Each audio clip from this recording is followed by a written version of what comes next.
பிராமணர் தன்னை திராவிடர்னு சொல்லிட்டு வந்ததை இந்த திராவிடர்கள் ஏற்கிறார்களா இல்லையா? எனக்கு அதான் என்னுடைய கேள்வி. வீரமணி பேசியிருக்கணும், குளத்தூர் மணி பேசியிருக்கணும், கோவை ராமகிருஷ்ணன் பேசியிருக்கணும், அட்வைசர் கமிட்டி போர்டு மெம்பர் ஐயா மீசை பாண்டியர் வந்து பேசியிருக்கோம். இப்போ நாங்கள் எங்க ராமசாமி நாயக்கரை சாணியில முக்கிய அடிப்போம், என்ன தோலை போட்டு கீழ்த்து தொங்க, நாங்க என்ன வேணாலும் பண்ணுவோம், எவ்வளவு வேணாலும் கேவலப்படுத்துவோம். உங்களுக்கு என்ன வந்தது?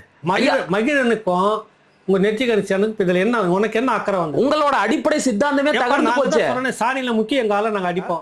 கொஞ்சம் கசாயத்தை கலந்து நம்ம ஐயா சுபவர பாண்டியன், குளத்தூர் மணி, ஐயா வீரமணி, அப்புறம் அங்க ஒருத்தர் இருக்கிறார்ல சண்டியர் ஒருத்தர், மேற்க கோவை ராமகிருஷ்ணன்னா, இந்த சண்டியர் தீக்க இவங்க எல்லாம் சேர்ந்துட்டு கொஞ்சம் கரைச்சி குடிச்சிருங்க. நீங்க உங்களுக்கு எதுக்கு எளியவன் மீதும் ஏமாந்த தமிழன் மீதும் படை கட்டிட்டு வர நீங்க இப்ப கட்டி குதிக்க வேண்டியதான ரோட்ல குறுக்கு மறக்கா? பெண் பார்ப்பான் வீட்டுல போவாரு, டம்ளர் நிறைய காஃபி வாங்கி கொடுத்து சூடா பச்சி படம்லாம் சாப்பிட்டு செலவுக்கு காசு வாங்கி பாக்கெட்ல போட்டுக்காரு. அந்த வீட்டுக்கு 2 தெருவு தள்ளி அங்க போய் பாப்பா ஒழிக்குன்னு பேசிட்டு திரும்ப வந்தோடனே களைப்பா காப்பியும் சாப்பிட்டுட்டு போவார். லட்சுமண ஐயர் வீடு கோபிச்செட்டிப்பாளையத்துல இது நடந்திருக்குது. நெற்றிக்கண் வலையொலி உறவுகளுக்கு வணக்கம். இன்னைக்கு நம்ம கூட மூத்த ஊடகவியலாளர், பத்திரிகையாளர் அண்ணன் ஏகலைவன் இணைஞ்சிருக்கிறாரு. அவர் கூட நிறைய பேச வேண்டியது இருக்கு, வாங்க பேசலாம். அண்ணன் வணக்கம். வணக்கம் தம்பி. நலமா? நல்லா இருக்கு. தொடக்கத்திலே சொன்ன மாதிரி கேட்பதற்கு நிறைய கேள்விகள் இருக்கிறது, ஒன்னொன்னாவே கேட்கிறேன். நேற்றைக்கு முன்தினம் திமுக மேடையில வச்சே எஸ்.சி. சேகர் அவர்களுக்கு சமஸ்கிருத மந்திரங்கள் ஓதி பரிவட்டம் எல்லாம் கட்டி முதல் மரியாதை செஞ்சிருக்கிறாங்க. ஏண்டா அப்படின்னு கேட்டதுக்கு, தன்னை திராவிடர் என்று அழைத்து கொண்டவருக்கு திமுக மேடையில செய்யற மரியாதை அப்படிங்கிறாங்க. இதை எப்படி பாக்குறீங்க? இல்ல இதுல என்ன உங்களுக்கு புதுமை இருக்குது, இதுல என்ன கேள்வி இருக்குது? எனக்கு இல்ல, இதுக்கு முன்னாடி திமுக மேடையில இப்படி ஒரு சம்பவத்தை நான் பார்த்ததே கிடையாது. தொட்டு தொடரும் பட்டு பாரம்பரியம்னு ஒண்ணு நீங்க விளம்பர கேள்வி. சரி, ஆமா. அந்த மாதிரி இவங்களுக்கு தொட்டு நீதி கட்சியில இருந்தே இவங்க பிராமணத்தோட ஒட்டி தான், அது ஒரு ரெட்ட குழந்தைகள் மாதிரி தான் நான் தொடர்ச்சியா ஒரு முறையை நான் விமர்சனம் வைக்கிறேன். திராவிடர்களுக்கு வந்து நீதி கட்சியினுடைய ஒரு கட்டத்துல வந்து முதல் முறையாக ஒரு முறை பிளவுபடுது நீதி கட்சி. அப்போ அதை பிளவுபடுறதுக்கு முன்னாடி வைக்கிறாங்க கோரிக்கை என்னன்னா, பிராமணர்களையும் உள்ள சேர்க்கக்கூடாதுன்னு ஒரு கோஷ்டி, சேர்க்கணும்னு கோஷ்டி பிரிஞ்சுது. ஆமா. ரெண்டாவது ஒரு பிளவு வருது. பிளவு வரும்போது அங்க ஒரு பார்ப்பனர் உள்ள எடுத்துக்கணும் அப்படின்றதுக்குன்னு வந்து எடுத்துக்காங்க. பிறகு நீதி கட்சி வந்து அந்த பார்ப்பன சித்தாந்தத்தை ஏத்துக்கிட்டு அவங்களுக்கு இந்த சான்ஸ்கிரிட் எல்லாம் கூட கை கோர்த்துட்டு தான் இருந்திருக்கிறாங்க. ஆமா. அப்புறம் அந்த இந்துத்துவாருடைய அந்த செயல்பாடு அவங்க கிட்ட நடைமுறைப்படுத்துறதுலாம் அப்ப இருந்திருக்குது, புரியல. பிறகு திராவிட கட்சின்னு வந்து தொடங்குறப்பவே, அண்ணா தொடங்கிட்டு முதல் வெற்றியை வந்து பார்ப்பனர் ஆரியர் கொல்லுகப்பட்டர்னு சொன்ன ராஜாஜியோட காலை பிடிச்சி கையை பிடிச்சி தோல் மேல உட்காந்துக்கிட்டு தான் போய் நாற்காலியில உட்காடுறீங்க. நீங்க தள்ளாடிக்கிட்டு இருந்தீங்க, அவர் ஸ்ட்ராங்கா நின்று உங்களை தூக்கி போய் ஆரியம் சொல்ற அந்த பார்ப்பனம் தான் உங்களுக்கு தூக்கி போயிட்டு நாற்காலியில உட்கார வச்சாரு. இன்ன வரைக்கும் அது தொடருது. இதுக்கு முன்னாடியே பார்ப்பனர்கள் உள்ள வந்து தலையை காமிச்சிட்டுலாம் போயிருக்காங்க. இது ஒரு பக்கம். உங்களுடைய சொந்த பிரச்சனை, கட்சியினுடைய நெருக்கடி காலகட்டத்தில எல்லாம் உங்களுக்கு துணையா இருந்து உச்சநீதிமன்றத்துக்கும் உங்களுடைய கணக்கு வழக்கு ஆடிட்டிங்கெல்லாம் பார்த்தீங்கன்னா பிராமணர்கள் தான். சரி, 96 வந்து கொஞ்சம் சலைச்சிருச்சு அந்த அம்மா செல்வி ஜெயலலிதா. 91, 96 அந்த 5 வருஷத்துல முதல் அதிகாரத்துல இருந்தபோது அவங்களுக்கு என்ன பண்ணுன்னு தலை கால் தெரியாம தையன்னு ஆடுவாங்கல்ல, அந்த அதிகார போதையில பண்ண விளைவு என்னன்னா, இந்த ஆட்சி வீழ்த்தப்பட வேணும்னு எல்லாருக்கும் ஒரு எண்ணம். அதை சாதகமா பயன்படுத்தி இந்த கருணாநிதியை கொண்டு வந்து இந்த திராவிடரை கொண்டு நாற்காலியில உட்கார வச்சதே ஆரியர், பார்ப்பனர் துக்ளக் சோ, ஆடிட்டர் குருமூர்த்தி. ஆமா. இந்த 2 பேரும் சேர்ந்து இவந்து தான் அன்னைக்கு தூக்கி வந்து வச்சார். இல்லைன்னா இவர் அன்னைக்கே முடிஞ்சு அன்னைக்கு 96 மக்கள் அதிருப்தி, ஒரு மாற்று அரசியல் வேணுன்றப்ப மூப்பனாரை கொண்டு வந்து இது கூட சேர்த்து, திருமாவளவனை வந்து கொண்டு மூப்பனாரை கூட சேர்த்து, அப்பதான் திருமாவளவனே உள்வாங்கப்படுறாரு. தமாகவோட இணைஞ்சி அவங்க வந்து திமுக கூட சேர்ந்து சட்டமன்றத்துக்குள்ள வர்றாங்க. அப்போ வந்து நாற்காலியில உட்கார வைக்கிறதுக்கு அந்த பார்ப்பனராக இருந்த துக்ளக் சோவும் ஆடிட்டர் குருமூர்த்தி. ஆனா எந்த பக்கம் என்னன்றாங்க, சீமான் வந்து குருமூர்த்தி கூட தொடர்பு, நீ தான் காலங்காலமா தொடர்புல இருந்துகிட்டு அதிகாரத்துல உட்காந்துட்டு இருக்கீங்க. இப்போ வந்து உங்களுக்கு இந்துத்துவாவுடைய தாக்கம் வந்து இங்க நாம் தமிழர் கட்சி வந்து பார்த்து, நீங்க இந்த வீர தமிழர் முன்னணி ஒன்று எடுத்த உடனே வேலு அது இதுன்னு உங்க கருஞ்சட்டைகள்லாம் கிண்டல் பண்ணதை அவங்க கிடக்கிறான்னு சொல்லிட்டு நீங்க கையில தூக்கினீங்க வேலு. ஆமா, அப்பாவும் மகனும் கையில எல்லாரும் சுத்திட்டு போனீங்க, கோயிலுக்கெல்லாம் சுத்திட்டு இருக்கிறீங்க. இப்போ உங்க பக்கத்துல கருப்பு சட்டை போட்டுட்டு இருந்தாங்களா அட்வைசர் கமிட்டி மெம்பர்ஸ் சீனியர்ஸ், ஆமா, அவங்க எந்த பக்கம் மீசியை முறுக்கிட்டு சுத்துறாங்கன்னு தெரியல. இப்போ அங்க அட்வைஸ் பண்ணியிருக்கணும். ஆக அவன் கிடக்கா அப்படின்னு அவனை தூக்கி ஓரத்தில் உட்கார வச்சுட்டு இவன் கிடக்கா எங்களுக்கு பக்கத்துல வேணும்னு கூப்பிட்டு பரிவட்டம் கட்டி எஸ்வி சேகர் உட்கார வச்சுட்டு இருக்கிறது ஒன்றும் புதுசு இல்லைன்னு நான் சொல்ல வரேன். புரியுதுல உங்களுக்கு? ஈவராவே சொல்லியிருக்கிறாரு, இவன் என்ன வேணாலும் பண்ணுவான்னு ஒரு வார்த்தை, கெட்ட வார்த்தையை சொல்றாரு. ஆமா, அது நல்ல வார்த்தை. நான் கடைசி உரையில சொல்லும்போது யார திமுக காரனை தான் சொல்றாரு, பதவிக்காகவும் எதை வேணாலும் செய்வான் அப்படின்னு சொல்றாரு. அதுதான் துக்ளக் ஷோ ஒரு இடத்துல ஆடிட்டர் குருமூர்த்தி வந்து தன்னுடைய எக்ஸ்தலத்துல போட்டாரு. ஒரு மீட்டிங்லயே சொல்லிட்டு மீட்டிங்ல என்ன சொல்றாரு, இப்போ வந்து ஒரு வாசகம் வந்து இதுல வைக்கணும்னு சொல்றாங்க. அப்போ வந்து காங்கிரஸ் கட்சி தலைமையகத்துல போய் ஒரு வாசகம் வச்சிடலாம், திமுக தலைமையகத்துல வந்து அறிவாலயத்துக்கு முன்னாடி வந்து கூட்டி கொடுப்பா அப்படின்னு சொல்லிட்டு திமுக அது பெரியார் சொன்ன வாசகத்தை அங்கே எழுதி வச்சலான்னு சொல்றாரு. அதெல்லாம் வரிசை அதுதான் ஆடிட்டர் குருமூர்த்தி சொன்னார். அப்படியே பொத்திக்கிட்டு உட்காந்துட்டாங்க. ஏன்னா சொன்ன ஒரு பார்ப்பனர் இல்லை, ஆரியர் இல்லை. நாம தமிழர்கள் யாருன்னா சொல்லியிருந்தாங்கன்னா எகிரி பாஞ்சி வழக்கு போட்டு உள்ள தூக்கி வைப்பாங்க. அங்கே நீங்கள் செய்ய முடியுமா? ஆக காலம் முழுக்க இவங்க வந்துட்டு பார்ப்பனரோடு கை கோர்த்துக்கிட்டு தான் இருக்கிறார். இது இல்லைன்னா அது இல்லை, அது இல்லை. நெருக்கடி வரும்போது பாருங்க, திராவிடத்துக்கு எதனா ஒரு பெரிய சிக்கல் வருதுன்னா அப்படி மேலே வந்து அப்படியே போத்தி காப்பாற்றுறது யாருன்னாக்கா ஆரியமாக தான் இருக்கும். இங்கே ஆரியத்துக்கு எப்பெல்லாம் சிக்கல் வருதோ அப்பெல்லாம் காப்பாற்றுறது திராவிடமாக தான் இருக்கும். இந்த பக்கம் வாங்க கவர்மெண்ட்டு நீ தான் வச்சுங்கிற, நீ தான் வசனம்லாம் எழுதியிருக்கிற, கோயிலுக்குள்ளே எல்லாரும் போடுற ஒரு பிரச்சனையில் சட்டம் ஒன்று போட்டுட்டு பார்த்துக்கலான்னு சொல்லிட்டு இந்த பக்கம் பேச வேண்டியது, அனைத்து சாதியினும் அர்ச்சகர் ஆகலான்னு. அந்த பக்கம் அவங்கெல்லாம் வந்துட்டோன்னே நீங்கள் கோர்ட்டுக்கு போங்க நான் பார்த்துக்கணும், கோர்ட்டுக்கு போக விட்டு ஸ்டே வாங்கிட்டு அப்புறம் வழக்கு நடத்தி ஜவ்வு மாதிரி இழுத்துனுரு. இந்த மாதிரி எத்தனை பண்ணியிருக்கிறாங்க அவங்க. அதனால் இப்போ என்ன ஒரு விஷயம்னா, எஸ்வி சேகர் அந்த பக்கம் போயிட்டு தான் வேண்டி பார்ட்னர் ஓட்டுலாம் திமுக ஊந்துடலாம் நினைச்சாங்க. இல்லை, அவர் அதை கணக்கு பண்ணி தான் இவரை சேர்த்ததாகவும் சொல்றாங்க. இவர் இருந்தா போதுன்னே சொல்றாரு ஸ்டாலின். இவர் இருந்தா போதுமா? இவர் ஒருத்தர் நம்ம பக்கம் இருந்தா போதுன்னே சொல்லி ஒரு டைம் சொல்லி இருக்கிறார். இப்ப இவர் சொல்லி வந்து 3 விழுக்காடு பிராமணர்கள் வந்து திமுகவுக்கு ஓட்டு போடுவாங்க. எல்லாம் அந்த அளவுக்கு செல்வாக்கு இருக்கா? மயிலாப்பூர்லயே போட மாட்டாங்க. புரியுது உங்களுக்கு? நான் எனக்கு நல்ல நண்பர் எஸ்வி சேகர், மரியாதைக்குரியவர், ஒரு சட்டமன்ற உறுப்பினராக மற்ற சட்டமன்ற உறுப்பினர் செய்ததை விட மிக சிறப்பாக வேலை செய்தவர். குறிப்பாக இந்த அநாத பொண்ணெல்லாம் இந்த தொகுதிக்குள்ளே விழுந்துச்சுன்னா எங்கே இருந்தாலும் போய் நின்று முதல்ல நின்று இறுதி கிரியை வரைக்கும் கூட இருந்துட்டு வந்தவர். யாரோ எவரெல்லாம் தெரியாது. இப்படிலாம் நிறைய செய்திருக்கிறார். அதில் எனக்கு மாற்று கருத்தே இல்லை. நல்ல மனிதர், நல்ல நண்பர், நல்ல ஒரு தமிழ் பற்றாளரும் கூட. அதிலெல்லாம் மாற்று கருத்தே இல்லை. ஆனால் கொஞ்ச நாளைக்கு முன்னாடி நீங்கள்லாம் சேர்ந்து தான் அதே பார்ப்பனர் பெண் பத்திரிகையாளர் அவமானப்படுத்திட்டார். உங்க கோஷ்டி தானே எகர்னீங்க. அதுதான் எனக்கும் கேள்வியா இருந்துச்சு. பெண் பத்திரிகையாளர்களை இழிவாக பேசியவர் எஸ்வி சேகர். அப்படிப்பட்டவரை கூப்பிட்டு பக்கத்துல வச்சுக்கிட்டது மட்டும் இல்லாம அவர் ஒருத்தரே போதும் எனக்கு தேர்தல் பரப்புரைக்கு அப்படின்னு முதலமைச்சரே சொல்றாருன்னா இவங்களுக்குள்ள அந்த அளவுக்கு நெருக்கம் வந்துருச்சா? அதான் பெரியார் ஒண்ணு சொன்னார்ல, எது வேணாலும் பண்ணுவாங்க. அது இதானா? நான் சொல்லல, என் மேல கோவப்படும். ஈவேரா சொன்னது, நாய்க்கர் சொன்னது. ஈவேரா நாய்க்கர் இவங்க பதவிக்காக எதை வேணாலும் செய்வாங்கன்னு ஒரு வார்த்தையை சொல்றாருல, அதுதான் இதுன்னு நான் நினைக்கிறேன்.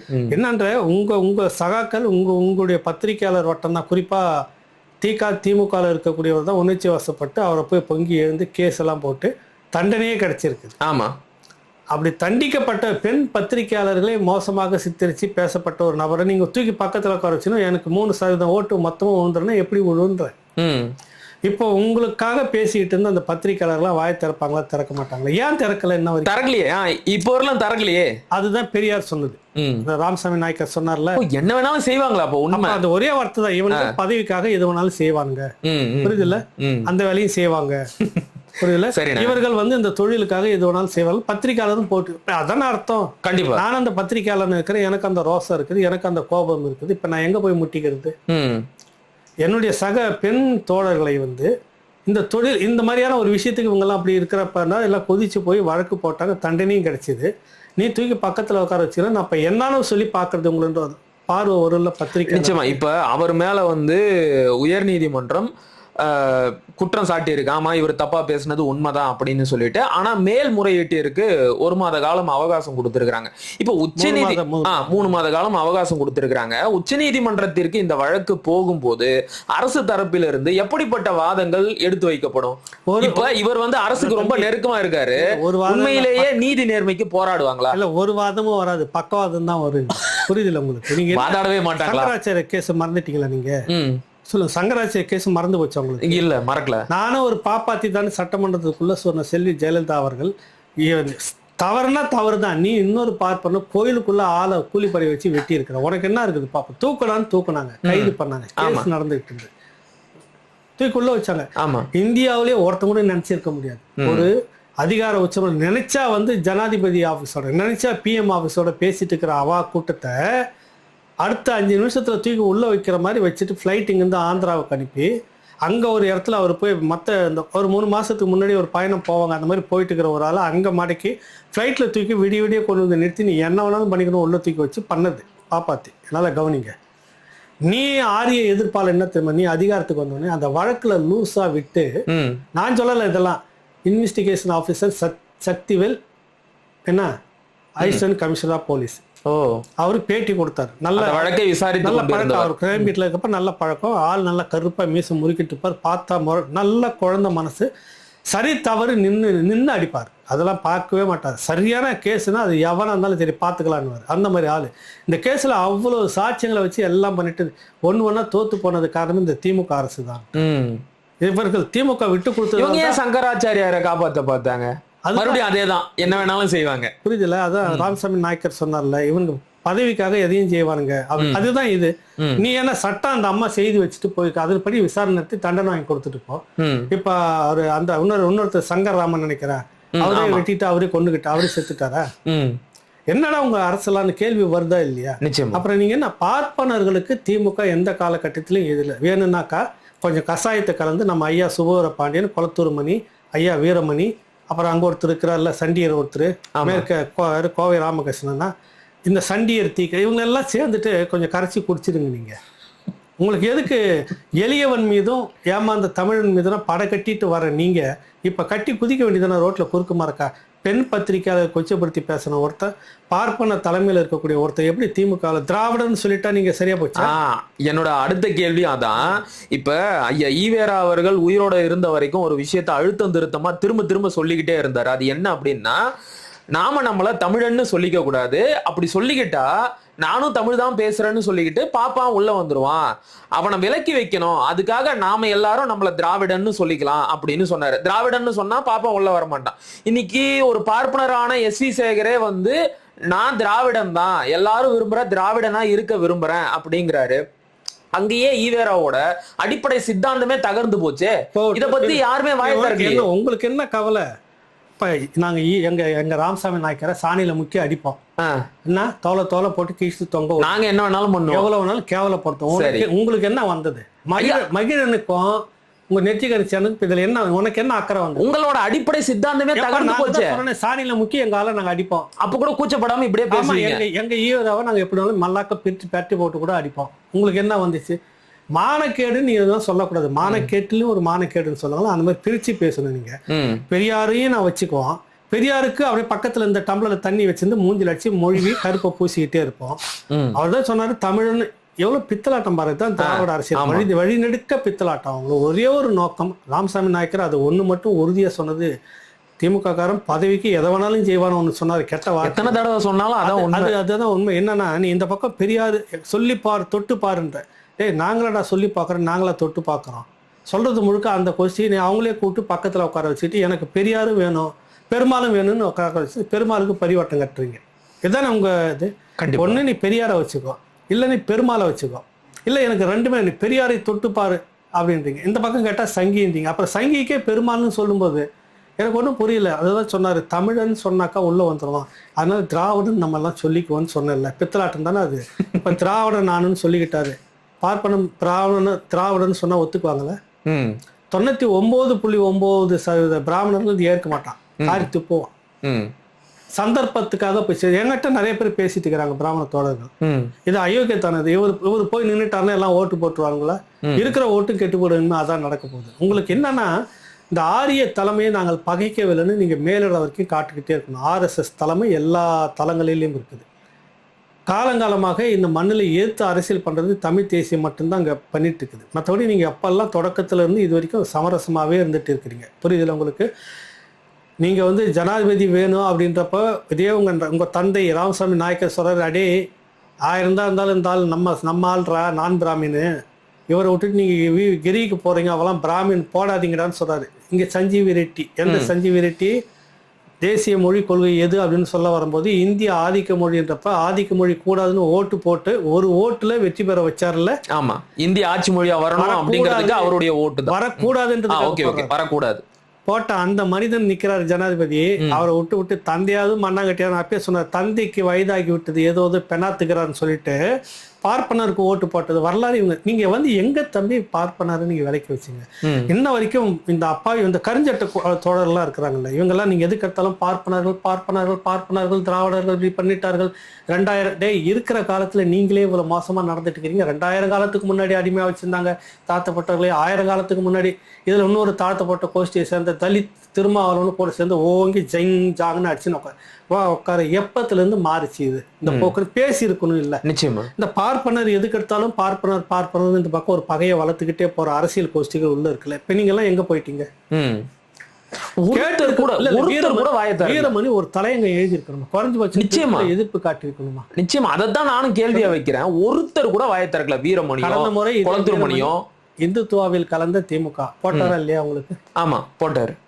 பாஜக கூட கூட்டணி வச்ச போது இந்துத்துவால கலந்துச்சு. இன்னைக்கு கலந்து இருக்குது அப்படின்னு நீங்க பேசணுமா இல்லையா? ஒரு பிராமணர் தன்னை திராவிடர்னு சொல்லிட்டு வந்ததை இந்த திராவிடர்கள் ஏற்கிறார்களா இல்லையா? எனக்கு அதான் என்னுடைய கேள்வி. வீரமணி பேசியிருக்கணும், குளத்தூர்மணி பேசியிருக்கணும், கோவை ராமகிருஷ்ணன் பேசியிருக்கணும், அட்வைசர் கமிட்டி போர்டு மெம்பர் ஐயா மீசை பாண்டியர் வந்து பேசியிருக்கணும். இன்னும் இருக்கிற அல்லுசிலுங்கள் எல்லாருமே பேசி அல்லுசிலுகள் பக்கம்லாம் போறது இல்லை. அது நமக்கு தேவையில்லாத விஷயம். நீ மெயின் ஆளுங்களா வா. எதுக்கு உங்க இந்த மீசையை வந்து ஒட்டி வச்சுக்கிறீங்களா இல்ல எடுத்துட்டீங்களா? என்னுடைய கேள்வி.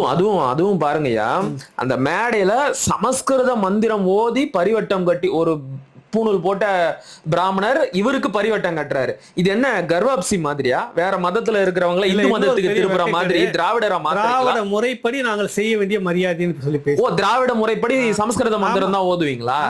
அதுதான். இது எதையுமே வாயை திறந்து ஒரு கேள்வியும் கேட்காம கல்லூரி வாங்குறது மாதிரி இருக்காங்க. எதனா ஒண்ணு இருந்துச்சு இல்ல டம்ளர்ல ஊத்தி கொஞ்சம் கலந்து குடிச்சுக்குங்க. குடிச்சிடணும்ன்றீங்களா? எதுக்கு இருக்கிற நீங்க எங்க மேல வந்து எகிரி பாயறதுக்கு, தமிழ் மேல வந்து பொறான்றதுக்கும், தமிழ் ஏறி அடிக்கிறதுக்கும், எங்கேயோ போற மாரியத்தை ஏமலை ஏறத்தான்னு சொல்ற மாதிரி எல்லாத்துக்கும் செய்யறதுக்கு மட்டும் இங்க வந்து உங்களுக்கு சட்டையெல்லாம் முறுக்கி போட்டு வேஸ்ட்லாம் முறுக்கி கட்டிட்டு வந்து நிக்கிறீங்களா? இப்ப எங்க அவுத்து போட்டா நிக்கிறீங்க? உன் வேஷ்டி எங்க போச்சு, உன் துண்டு எங்க போச்சு, உன் மானை எங்க போச்சு, உன் மீசை எங்க போச்சு? வா பேசு. இது சரியா தவறா இந்த விவாதத்தை வையி.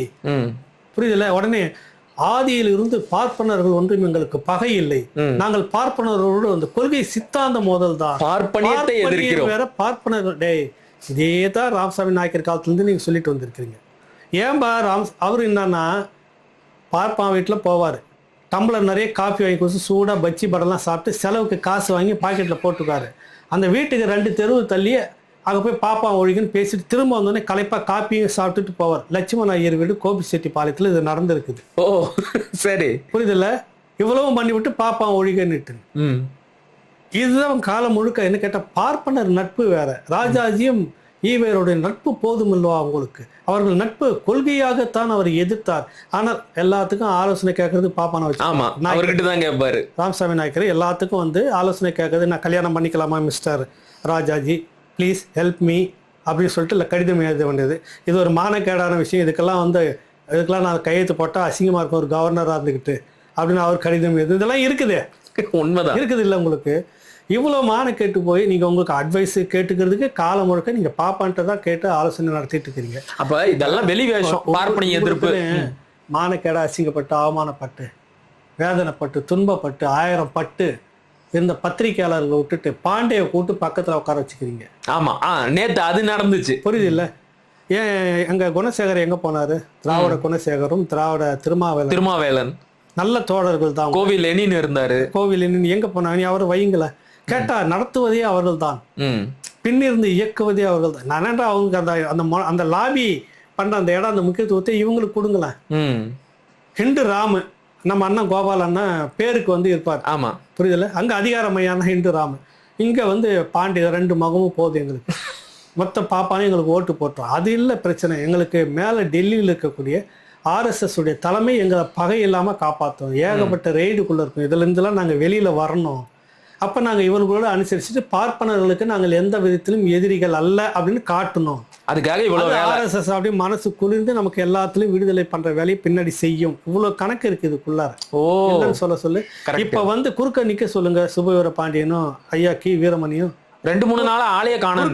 நிக்க சொல்ல ஏந்தாப்பா கொஞ்சம் ஒதுங்க ஓரம்பா இப்போ திணையில சாப்பிட்றதுக்கு சாப்பிட்டு படுத்துன்னு டிஸ்டர்ப் பண்ணாது. நீ வந்து நான் இப்போ பாண்டியவை நோக்கி போயிட்டு இருக்கிறேன், ஹிந்து ராம நோக்கி போயிட்டு இருக்கிறேன், பார்ப்பனர்கள் நோக்கி போயிட்டு இருக்கிறேன், நீ என்ன குறுக்கா வந்து போப்பா. இல்லை அந்த பெரிய கிடக்கட்டும்பா, கிடக்குல போட்டு நீ பார்த்துக்கலாம் போ, அப்புறம் பார்த்து எந்த காலத்துல நாங்கள் பெரியாரை மதித்தோம் இப்படிதான் சொல்லிட்டு போயிட்டு இருக்கிறாங்க. திமுகவினர் எந்த காலத்துல ஈவேராவை மதிச்சாங்க சொல்லுங்க? நம்ம தான் பெரியார் இருந்தோம், அவர் ராமசாமி நாயக்கர் தான் நான் சொல்லிட்டே இருப்பேன். அதுக்கு ஒரு தோழர் கோவப்பட்டு என்ன நீங்க போய் நாயக்கர்னு ஒரு பத்திரிகையாளர் வேற அறிவு இருக்கிறதா அந்த முண்டங்களுக்கு, அந்த பத்திரிகையாளர் தோழருக்கு நான் சொல்றேன், நாங்க ஒன்றும் வைக்கல, இந்த படத்தை இங்க பெரியார்னு வெளியிட்டீங்க, ஆந்திராவில் போய் ஈவே ராமசாமி நாயக்கர்னு வெளியிட்டார்ல வீரமணி, அந்த படத்து பேரை நீ என்னைக்கு மாத்திரியோ அது வரைக்கும் நாங்க ராமசாமி நாயக்கர் தான் சொல்லிட்டு இருக்கோம். புரியுதுல உங்களுக்கு?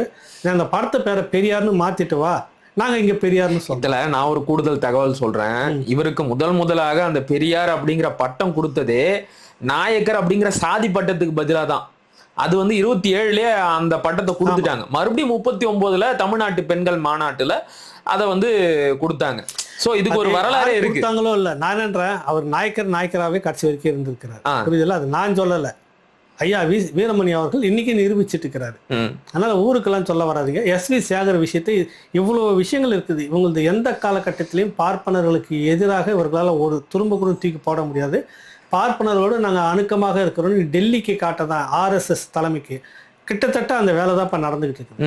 ஹிந்து ராம பக்கத்தில் வச்சுக்கிறது, RSS பின்னணி அப்படின்னு சொல்லிக்கிற பாஜக பின்னணி, பாஜக கூட இருக்கிற அட்வைசர் பெரிய ஆலோசகர் இருக்கக்கூடிய பாண்டிய தம்பியை கூட வச்சுக்கிறது, எஸ்.வி. சேகரை கூட. நீங்க என்ன காட்ட வரீங்க, என்ன உலகத்துக்கு சொல்ல வரீங்க? லோகத்துக்கு நீங்க சொல்ல வர்றது என்ன பாக்கியா மாதிரி தான். நாங்க வந்து ரொம்ப இணக்கமா இருக்கோம். அப்ப திராவிடர்கள் அது எக்கடி கட்டு வேணாலும் போட்டோம் அப்படிங்கிறாங்களா? அப்ப நாயக்கர் ஈவே ராமசாமி நாயக்கர் அவரு இந்நேரம் சமாதியில புரண்டு படுத்திருப்பாரு. இப்ப தெரியுதா? நாயக்கரை வந்து கொச்சப்படுத்துறது யாரு? அவர் சொன்னார்ல, பதவிக்காக அவன் எதை வேணாலும் கூட்டி கொடுப்பான்னு சொன்னார்னு வாக்கியம் போட்டுக்கிட்டாங்கல்ல. தெளிவா நடக்குதா இல்லையா? கண்டிப்பா. நாமல அந்த வார்த்தையை சொன்னோம். உங்க தந்தை தானே உங்க சொல்றாரு, சொன்னதை உண்மை நிரூபிச்சிட்டாங்க. அதான் நிரூபிச்சுக்கிறாரு. பெரியார் இருக்கும் போதே அப்படிதான் கேவலப்படுத்தி நிரூபிச்சாங்க. அவர் அன்னைக்கே கண்டுபிடிச்சிட்டாரு. ஆமா, உங்க தெரிஞ்சுதான் அவங்க தொழில் இந்த மாதிரி எது வேணாலும் பண்ணுவாங்க அப்படின்னு சொன்னது. அந்த இடத்துல தானே வந்து நிக்கிறீங்க நீங்க. உனக்காக வந்து எழுதிட்டு இருக்கிற, உங்களுடைய கொள்கையை பேசிட்டு இருக்கிற பெண் பத்திரிகையாளர்கள் நீங்க சொல்ல வேண்டிய பதில் என்ன? யாராவது இருந்தா மேடைக்கு வர சொல்லுங்க அப்படின்னு தான் போன தலைப்பே. சிவரபாண்டியன் தயவு செய்து மேடைக்கு வரவும், ஆசிரியர் கி. வீரமணி தயவு செய்து மேடைக்கு வரவும், இந்த பெண் பத்திரிகையாளர்களுக்கு இந்த மாதிரி தீர்ப்பு வந்திருக்குது, இப்படி வட்ட ஒரு ஆளை வச்சுக்கலாமல்லாம் நீங்க கொஞ்சம் எழுதுங்க, பத்தி எழுதுங்க, காலம் எழுதுங்க, ஆமா உங்களோட பத்திரிகையில எழுதுங்க கொஞ்சம் அப்படின்னு நம்ம கேட்டுக்கணும். சரிங்க. அதாவது திராவிடம் எந்த காலகட்டத்தையும் பார்ப்பனியத்தை விளக்காது, கூட சோல் மேல வச்சுக்கிட்டே சுத்தும், வெளி உலகத்துக்கு நடிக்கும்.